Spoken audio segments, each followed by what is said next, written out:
Annyeong Cinggudel, balik lagi ke channel Aurel Dunant. Kali ini kita masuk ke episode 3 Bon Appetit Your Majesty dengan judul Haute Cuisine. Episode ini lebih berat ke intrik politik dan ujian besar untuk Ji-young. Kita bahas satu persatu, jadi siapin camilan. Karena recap kali ini agak panjang. Episode 3 dibuka dengan scene Raja yang memegang dagu Ji-young di halaman istana. Dengan gestur cemburu, Mokju mengajak Raja masuk ke kamar. Raja Lee Heon berkata kepada Ji-young bahwa dia sudah menyiapkan tempat yang istimewa untuknya di istana. Ji-young dan Raja berpisah di sana.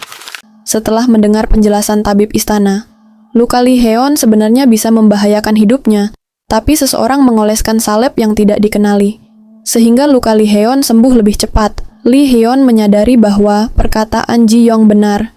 Ji-young memang ingin menyelamatkan hidupnya. Selir Kang mengambil ujung panah yang melukai Raja, lalu dia menyuruh dayang istana mengirimkannya kepada Pangeran Jesan. Selir Kang bertanya siapa yang menghentikan pendarahan luka Raja. Raja mengatakan Guinyo itu yang menolongnya. Selir Kang memastikan tempat istimewa yang sudah disiapkan oleh Raja untuk Ji-young bukan istana Byulgung, tempat tinggal khusus calon istri Raja. Raja mengatakan tempat tinggal Ji-young lebih baik dari Byulgung. Jawaban Raja membuat Selir Kang penasaran. Menurutnya, dari ekspresi Raja yang bahagia ketika membicarakan Ji-young, fix Raja tertarik kepada Ji-young. Dia mencari tahu bagaimana Ji-young bisa dibawa ke istana lewat sekretaris kerajaan, Song Jae. Tapi Selir Kang tidak mendapatkan informasi apapun dari Song Jae. Song Jae mengatakan bahwa itu adalah keputusan Raja. Song Jae merasa bahwa dia diperlakukan seperti budak oleh Mokju yang hanya seorang selir junior tingkat 4, sedangkan dia adalah pejabat senior tingkat 3.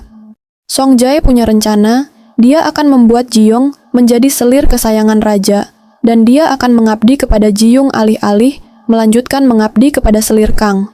Ji-young dan Gilgeum dikurung di penjara tersembunyi di dalam istana. Ji-young tidak menduga bahwa tempat istimewa yang dijanjikan oleh Raja adalah penjara kerajaan. Masuk ke dapur istana, kita dikenalkan pada Chef Eom dan Chef Maeng. Mereka berdua nggak cuma masak, tapi juga rebutan posisi dan pengaruh. Satu di pihak Ratu Dowager, satunya di pihak Selir Kang Mokju.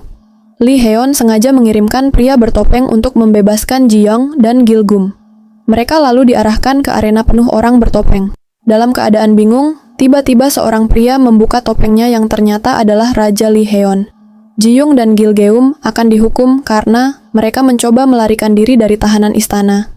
Ji-young memohon kepada Raja untuk tidak menghukum mereka, dan Ji-young berjanji tidak akan pernah melarikan diri lagi. Kemudian, Raja meminta Ji-young untuk membuat masakan yang berbeda dengan yang dia makan terakhir kali. Ji-young yang awalnya ditolak koki pria di dapur, akhirnya nekat memasak daging rusa, hasil buruan Raja. Dia olah dengan teknik haute cuisine ala Prancis, sesuatu yang enggak pernah ada di istana sebelumnya. Hidangan yang disajikan Ji-young ternyata enggak cuma enak, tapi penuh kenangan. Lidah rusa panggang membuat Lee Heon flashback ke masa kecil saat bersama ibunya. Dari sinilah hubungan mereka mulai berubah. Masakan jadi jembatan antara dua dunia. Lee Heon makin penasaran dengan Ji-young, bisa membuat masakan yang melampaui keahlian orang-orang di masa itu. Dan Lee Heon menunjukkan ketertarikannya kepada Ji-young. Saat Lee Heon sedang berduaan dengan Ji-young di kamarnya, Selir Kang mencoba masuk, tapi Lee Heon dengan tegas menyuruhnya kembali ke kamarnya. Dan ini pertama kalinya Selir Kang diabaikan oleh Raja. Selir Kang murka. Di sisi lain, Song Jae datang menawarkan perlindungan kepada Ji-young. Ji-young setuju, dengan syarat tasnya yang pernah dilempar Raja dikembalikan. Song Jae menyadari satu hal bahwa Ji-young beda dengan Selir Kang.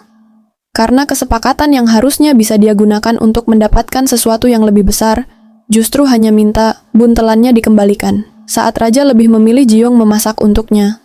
Rumor menyebar di kalangan menteri dan pejabat istana bahwa Raja membawa wanita dari antah barantah untuk menjadi koki istana.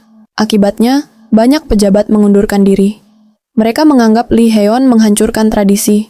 Para menteri menuntut agar Ji-young dihukum mati. Lee Heon akhirnya mengangkat Ji-young sebagai kepala koki istana. Ji-young nggak boleh masak menu yang sama 2 kali. Kalau dilanggar, taruhannya nyawa. Ini jadi semacam kontrak darah antara bakat dan kematian. Penonton langsung ikut tegang. Gimana dia bisa terus menemukan resep baru di dunia yang bahkan belum mengenal masakan modern? Selir Kang belum puas. Dia menghasut permaisuri Dowager untuk mengadakan kompetisi memasak antara Ji-young dan koki senior istana.